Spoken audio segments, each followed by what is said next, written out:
Good morning, ma'am. My name is Mondero, Base Criminology 3, Block 4, and this is my course outcome assessment 3.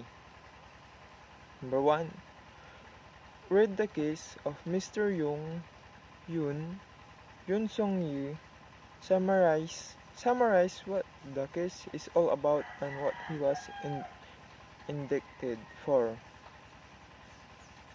Yun Song Yu was accused of murdering and raping a 13-year-old girl in her bedroom in Hwaseong,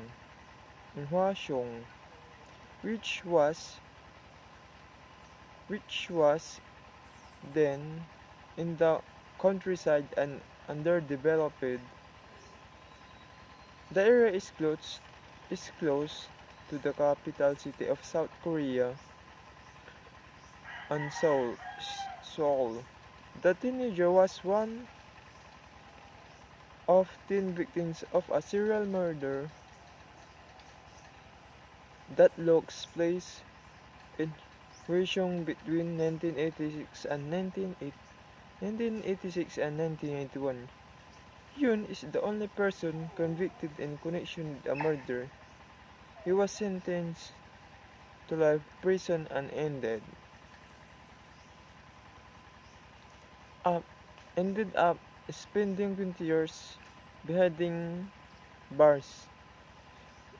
In the ruling that was released, Judge Park Young-ji discovered that the police had used torture, including depriving Yoon Song-yu of sleep and making illegal detentions, only given a retrial when the police made breakthroughs into the case last year.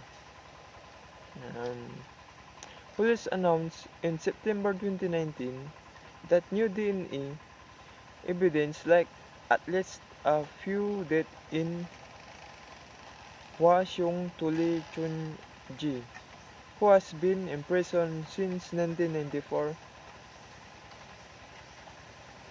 for raping and murdering his brother-in-law. The following month, Lee Chun-ji confessed to being the perpetrator of the 10 killings and 4 others about which the police provided no details. The police intended whitewash the Hwaseong case and the initial investigation failures.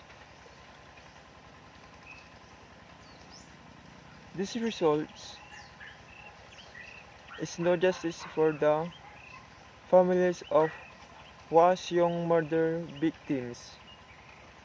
Even though Lee Chun-ji confessed to the murder, he cannot be charged in the Hwaseong case because the statute of limitation has expired. The authorities are also barred from enacting new legislation that might lengthen the time it takes to investigate a case. Number 2 question. What wrong decisions were made in the case? They made wrong decision by putting an innocent man who was jailed for murder. It took 20 years to find the real serial killer. Number 3.